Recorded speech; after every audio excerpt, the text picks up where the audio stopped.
जय हिंद दोस्तों, मेरा नाम है अनिरुद्ध और मैं आप सभी का वेलकम करता हूं करियर व्हील आईएएस पर। दोस्तों, जहां एक तरफ अभी भारत में इंडिया और यूरोपियन यूनियन के एफटीए को लेके ऑप्टिमिज्म चल रहा था, अभी दोस्तों ऑलरेडी कनाडा भी लाइन में लग चुका है और कनाडा की तरफ से भी अब यहां पे अनाउंसमेंट आ रही है कि उनके जो नए पीएम हैं मार्क कार्नी, वो सबसे पहले तो इंडिया के दौरे पर आने वाले हैं। और ध्यान से सुनिए, उनके ऑफिस से ऑलरेडी खबर सामने आ चुकी है कि वो जल्दी से इंडिया के साथ अपने फ्री ट्रेड अग्रीमेंट को कंक्लूड करना चाहते हैं एंड मोर इम्पॉर्टेंटली ट्रेड के साथ साथ वो अब इंडिया के साथ एक मेगा लेवल की यूरेनियम डील को भी यहाँ पे साइन करना चाहते हैं। आप लोग यहाँ पे देख सकते हैं दोस्तों, खबरें कल रात से आना शुरू हो चुकी थी। Carney likely to visit India in early March, और इस चीज़ की कंफर्मेशन जो इंडिया के हाई कमीशन है कनाडा में, वहाँ से भी इस चीज़ की कंफर्मेशन आ चुकी है। और यहाँ पर इस खबर को ध्यान से देखिए, कनाडा दोस्तों जो कि पिछले कुछ टाइम से अमेरिका से दूर जा रहा है, उन्होंने अमेरिका से दूर जाने के साथ साथ इंडिया की तरफ अब अपना शिफ्ट करना शुरू कर दिया है। इस खबर को ध्यान से देखिए, यहां पर खबर को ध्यान से देखिए, कनाडा के एनर्जी मिनिस्टर ने क्लियर कट बोला है, we are looking to boost energy trade with India. इनके द्वारा एक बहुत ही शानदार स्टेटमेंट दिया गया। इन्होंने स्टेटमेंट में कहा कि अभी आज के टाइम पे कनाडा अपने जो एनर्जी एक्सपोर्ट्स हैं 98% एक ही कंट्री को करता है। एंड आई एम श्योर आप लोग जान भी गए होंगे किस कंट्री की बात हो रही है, लेकिन अब इन्होंने कहा कि आगे चल करके कनाडा का टारगेट है कि वो अब अपने एनर्जी एक्सपोर्ट्स को भी डाइवर्सिफाई करना चाहता है और इंडिया के साथ अपने एनर्जी टाइज को और ज़्यादा बेहतर करना चाहता है। यहाँ पर भी आप देख लीजिए, ये वाली जो यूरेनियम वाली डील की बातचीत मैं कर रहा हूँ, इसको लेकर बातचीत पहले से ही शुरू हो चुकी थी। ये डील अप्रॉक्सीमेटली $2.8 बिलियन की यूरेनियम डील थी, जो कि इंडिया और कनाडा के बीच में बातचीत को शुरू कर दिया गया था। लेकिन अब जो यहाँ पे रिपोर्ट्स सामने आ रही हैं, दे आर टेलिंग कि पीएम मार्क कार्नी जब वो इंडिया के दौरे पर आएंगे अर्ली मार्च में, तो ये वाली $2.8 बिलियन की यूरेनियम डील भी यहाँ पे साइन होने वाली है। ये डील एग्जैक्टली $2.8 बिलियन की है, कैनेडियन डॉलर्स की है। इस चीज़ को लेकर थोड़ी कंफ्यूजन है, जगह जगह पे अलग अलग तरह के आपको नंबर्स देखने को मिल रहे हैं, लेकिन अगर ये कैनेडियन डॉलर्स की भी है, उस केस में भी ये एक बहुत ही मैसिव डील है जो कि दोनों देशों के बीच में साइन होने वाली है। इसी पूरी डेवलपमेंट के बारे में हम लोग चर्चा करने वाले हैं। क्या दोस्तों यहाँ पे कनाडा कर रहा है? कनाडा अमेरिका से दूर क्यों जा रहा है? कनाडा अमेरिका से अवे पिवट क्यों कर रहा है? इंडिया को ही एक ऑल्टरनेटिव मार्केट की तरह चूज क्यों किया गया है? इन सब चीज़ों को तो समझेंगे ही समझेंगे। और ये जो एफटीए की बातचीत हो रही है, इसके क्या फ़ायदे दोनों देशों को होने वाले हैं, और ये जो यूरेनियम डील की बातचीत हुई है, क्यों ये बहुत ही बड़ी बात है, इन सभी चीज़ों के बारे में चर्चा करेंगे। लेकिन आपको मोटे तौर पे बता दूं, ये बहुत ही स्पेशल खबर बन जाती है for 2 major reasons specifically for India. ये दोस्तों यूरोपियन यूनियन के बाद जो यहाँ पे ये वाला हमें एक तरीके से मोमेंटम देखने को मिल रहा है, it is very very clear that everybody wants to join India. Number 2 पे यूरेनियम डील इस चीज़ को सिग्नल करती है कि कनाडा इंडिया के साथ केवल व्यापार नहीं बल्कि स्ट्रेटेजिक पार्टनरशिप्स को भी यहाँ पे निभाने में और आगे बढ़ाने में बहुत ज़्यादा इंटरेस्ट शोकेस कर रहा है। बात करेंगे इन सभी चीज़ों के बारे में। आइए शुरू करते हैं मेरे साथ। मेरा नाम है अनिरुद्ध। यदि आप लोग हमें फॉलो करना चाहते हैं तो दिए गए टेलीग्राम चैनल्स के माध्यम से ऐसा कर सकते हैं। इसके अलावा दोस्तों 2026 के आपके प्रीलिम्स एग्जामिनेशन के लिए एक डेडिकेटेड सक्सेस प्रोग्राम हम लोग आपके लिए लॉन्च कर रहे हैं, जिसमें कि हम लोग आपके लिए कंप्लीट प्रीलिम्स सिलेबस की कवरेज करवाएंगे along with the CSAT course. उसके बाद पिछले 1 साल की करंट अफेयर्स कंपाइलेशन को भी लाया जाएगा, जिसमें कि साथ में पीवाईक्यू एनालिसिस भी होगी। और इसके साथ ही में सबसे इंपॉर्टेंट चीज, आपकी जो टेस्टिंग है वो भी करवाएंगे with 5 sectional and 5 full length test. इसमें आपको हमारी टीम से तो टीचर्स मिलेंगे ही मिलेंगे, साथ में कई सारे टॉपर्स भी होंगे जो कि इसमें आपको गाइडेंस करने वाले हैं। यदि आपने इस कोर्स में अभी तक एनरोल नहीं किया है, जल्दी से एनरोल कर लीजिए। इसमें एनरोल करने का जो गूगल फॉर्म है वो नीचे आपको कमेंट सेक्शन में और डिस्क्रिप्शन में अवेलेबल करवाया गया है। All right, directly coming to the news क्या देखने मिला है, सबसे पहले आपको थोड़ा सा बैकग्राउंड बता देता हूं। दोस्तों कनाडा जो है वो अभी तक अपने एक्सपोर्ट्स, इंपोर्ट्स या फिर ओवरऑल अपनी एक्सटर्नल इकोनॉमी को लेकर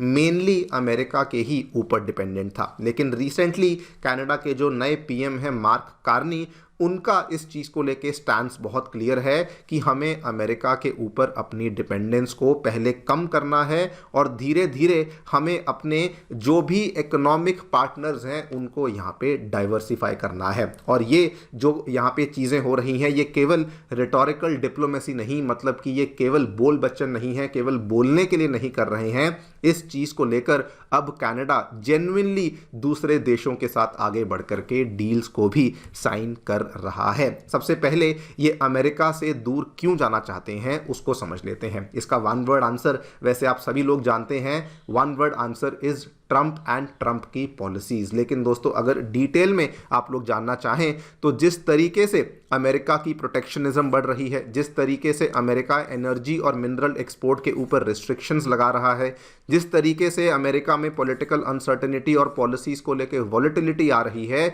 जिस तरीके से अमेरिका अपने ही दोस्तों के ऊपर दबाव बना रहा है, इन्हीं चीज़ों को देखते हुए कनाडा ने अब सोच लिया है दैट वो अब आगे चल करके केवल और केवल अमेरिका के ऊपर डिपेंडेंट नहीं रहने वाले हैं। लेकिन इसी बीच में कनाडा को ये मालूम था कि अगर अमेरिका के ऊपर डिपेंडेंट नहीं रहना है तो हमें कोई ना कोई और ऑल्टरनेटिव चाहिए। उनको कोई ऐसी कंट्री, एक ऐसी इकोनॉमी चाहिए थी जिसमें कि एनर्जी की बहुत बड़ी मांग हो, मिनरल्स की बहुत बड़ी मांग हो, जिसमें कि लॉन्ग टर्म पे उनको डिमांड को लेके सर्टेनिटी देखने को मिले। और इन तीनों ही बॉक्सेस को टिक करने वाली इकोनॉमी आज के टाइम पे अगर कोई थी, दैट वाज हमारा प्यारा भारत। और इसीलिए कनाडा ने ये फाइनलाइज किया कि वो अब आगे चल करके इंडिया के साथ अपनी एनर्जी टाइज को और अपने पार्टनरशिप को बेहतर करने वाले हैं। आप यहाँ पे देखिए, इंडिया दोस्तों कनाडा को ये चीज़ें ऑफर करता है जो कि उसको अब अपनी डाइवर्सिफिकेशन के लिए रिक्वायर्ड थी। सबसे पहले तो इंडिया की जो एनर्जी मार्केट है वो ना केवल वर्ल्ड की फास्टेस्ट ग्रोइंग है but it is also one of the largest energy market. Number 2, India के जो न्यूक्लियर एनर्जी के एक्सपेंशन के प्लान्स हैं आप सभी जानते हैं बहुत मैसिव है। नंबर 3, इंडिया में डिमांड प्रेडिक्टेबल है, रूल्स बेस्ड डिमांड है और पॉलिटिकल सर्टेनिटी देखने को मिलती है। नंबर 4, इंडिया किसी ब्लॉक के साथ अलाइंड नहीं है, किसी एक्सटेंशन का हिस्सा नहीं है। इंडिया स्ट्रेटेजिक ऑटोनॉमी रखता है, अपने फैसले खुद से लेता है। इसीलिए सबसे पहले तो जब उन्होंने सोचा कि अमेरिका से दूर जाना है तो वहाँ पर वो इंडिया के साथ अपने संबंधों को बेहतर करने के लिए अब कोशिश कर रहे हैं। इसीलिए दोस्तों अब कनाडा के पीएम मार्क कार्नी साहब, उन्होंने कहा कि वो फर्स्ट वीक ऑफ मार्च में मोस्टली इंडिया आने वाले हैं, जिसमें कि मल्टीपल अग्रीमेंट्स को साइन किया जाएगा covering uranium, energy, critical minerals, artificial intelligence वगैरह वगैरह। इस चीज़ का अपडेट दिया किसने है? इंडिया के जो हमारे हाई कमीशन में अंदर बैठे हुए हाई कमिश्नर साहब हैं दिनेश पटनायक साहब, उन्होंने इस चीज़ का यहाँ पे स्टेटमेंट दिया है। आई हैव अ फीलिंग कि फर्स्ट वीक ऑफ मार्च में जो यहाँ पे मार्क कार्नी है वो इंडिया आने वाले हैं और इस चीज़ को लेके जो तैयारियाँ हैं, जो यहाँ पे जो भी बंदोबस्त है वो होना शुरू हो चुका है। अब यहाँ पे होने क्या वाला है? सबसे पहली चीज़ तो FTA is obviously on the cards. आपको मालूम होगा इंडिया कनाडा के बीच में FTA को लेके नेगोशिएशंस पहले भी चल रही थी।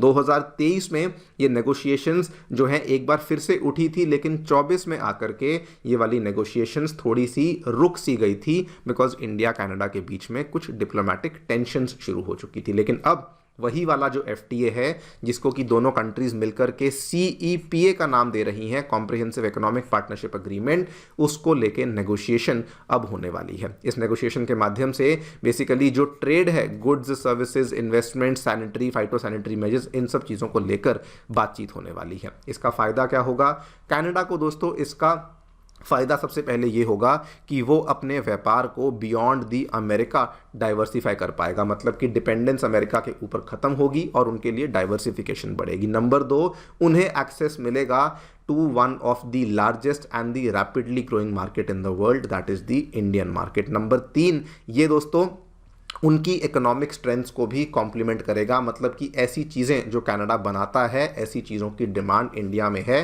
तो यस उनके कई सारे सेक्टर्स को बेनिफिट होने वाला है। ऑब्वियसली इंडिया को भी बेनिफिट होगा इन वेरियस एरियाज, जैसे कि टेक्सटाइल्स हुआ, फार्मास्यूटिकल्स हुआ, इंजीनियरिंग गुड्स हुआ, टेक्नोलॉजी सर्विसेज हुआ, आईटी सर्विसेज हुआ, बीपीएम सर्विसेज हुआ, क्रिएटिव सर्विसेज हुआ। ये सारे के सारे फायदे इंडिया को भी होंगे। जब एफटीए साइन होगा तो हमारे भी एक्सपोर्ट्स को वहाँ पे प्रेफरेंशियल ट्रेड एक्सेस मिलेगा, फ्री ट्रेड एक्सेस मिलेगा। लेकिन दोस्तों इससे भी बड़ी डील जो कि यहाँ पे होने वाली है, that is going to be the uranium deal. And yes, ये जो डील केवल आंकड़ों में ही बड़ी नहीं है, स्ट्रेटेजिकली भी इसके जो मायने हैं ये बहुत बड़े बन जाते हैं। वो क्यों, डील के क्या फायदे होंगे, I will come to that. लेकिन ये डील बहुत बड़ी क्यों बन जाती है? यूरेनियम कोई रूटीन कमोडिटी नहीं है। ऐसा नहीं है कि कोई दाल चावल भेज दिया है, ऐसा नहीं है कि कोई एग्रीकल्चरल गुड्स भेज दिए हैं या फिर कोई टेक्सटाइल्स वगैरह भेज दिए हैं। जी नहीं, this is not a routine commodity. ये डायरेक्टली एनर्जी के साथ टाई अप होता है और बहुत ही कम देश हैं दुनिया भर में,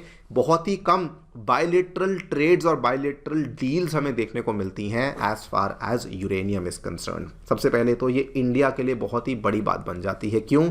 क्योंकि आगे चल करके इंडिया जो कि रैपिडली अपनी न्यूक्लियर पावर को एक्सपैंड कर रहा है, न्यूक्लियर थर्मल पावर प्लांट्स को हम लोग न्यूक्लियर पावर प्लांट्स को एक्सपैंड कर रहे हैं, उसके लिए हमें इस तेल की रिक्वायरमेंट है। नंबर 2, ऐसा करने से इंडिया की जो डिपेंडेंस है वो लिमिटेड सप्लायर्स के ऊपर कम होगी। आज क्या है, हम लोग बहुत ही कम कंट्री से तेल को खरीदते हैं, न्यूक्लियर ऑयल की बात कर रहा हूं। लेकिन कनाडा से अगर मिलेगा, पहले भी मिलता है लेकिन अगर और लंबे टाइम के लिए मिलेगा तो हमारी जो डिपेंडेंस है वो यहाँ पे कम होगी। एंड ऑब्वियसली ऐसा करने से जो हमारी क्लीन एनर्जी के टारगेट्स हैं हम लोग उनको भी पूरा कर पाएंगे। लेकिन ये दोस्तों बड़ी बात क्यों बन जाती है कनाडा के पॉइंट ऑफ व्यू से? ये कनाडा के ही एक यहाँ पे सीनियर ऑफिशियल हैं, उनका कहना है कि कनाडा असल में अभी तक अपने 98% ऑफ एनर्जी एक्सपोर्ट्स एक सिंगल कंट्री को करता है। आप समझ चुके होंगे किस कंट्री की बात हो रही है, that is the country of United states. और ये अगर आप देखें, कनाडा इस चीज़ को लेके अब समझ चुका है कि ये उनकी स्ट्रैटेजी बहुत ही गलत है। फिर भले वो पाइपलाइंस हों, फिर भले प्राइसिंग हो, कॉन्ट्रैक्ट्स हों, ये सभी के सभी चीज़ें अमेरिका के ही ऊपर डिपेंडेंट हैं। अगर कनाडा दाम को बदलना भी चाहे तो बदल नहीं सकता, बिकॉज अमेरिका उनको बदलने ही नहीं देता। उधर से अमेरिका में पॉलिटिकल अनसर्टेनिटीज़ हैं, रेगुलेटरी शिफ्ट्स होते हैं, तो उन सारी चीज़ों का जो ब्रंट है वो कनाडा को ही बेयर करना पड़ता है। मतलब कि अगर यूएस पॉलिसी में छोटा मोटा चेंज भी होगा तो उसका डायरेक्ट झटका कैनेडियन इकोनॉमी को लगेगा, और वो लोग मेनली इसी चीज़ पे डिपेंडेंट भी हैं। और इसी चीज़ को ख़त्म करने के लिए इसीलिए उन्होंने यूरेनियम को चूज़ किया कि अब हम लोग इसके माध्यम से अपने इकोनॉमिक पार्टनर्स को डाइवर्सिफाई करेंगे। आप देखिए ये बहुत बड़ी बात बन जाती है जब कनाडा किसी कंट्री के साथ यूरेनियम की डील को साइन करने की बात करता है। पहले तो ये लॉन्ग टर्म कॉन्ट्रैक्ट्स होते हैं, इसमें कोई ये छोटा मोटा कॉन्ट्रैक्ट नहीं होता, वैल्यू वाइज बहुत बड़ा होता है।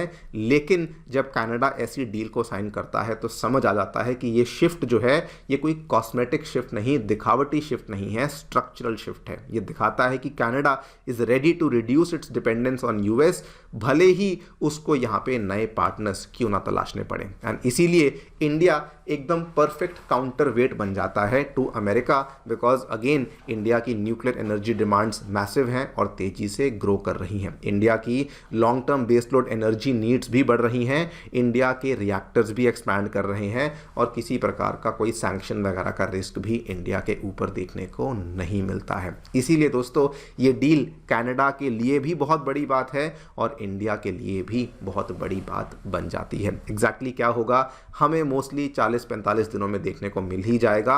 लेकिन बिल्कुल क्लियर बात है कि all the major economies America को फिलहाल अगर छोड़ दें, सभी इंडिया के साथ अब जुड़ने के लिए बहुत ज़्यादा आतुर हो चुकी हैं। आप लोग जो भी सोचते हैं मुझे बताएं कमेंट सेक्शन में। Thank you so much for listening, stay tuned and stay safe.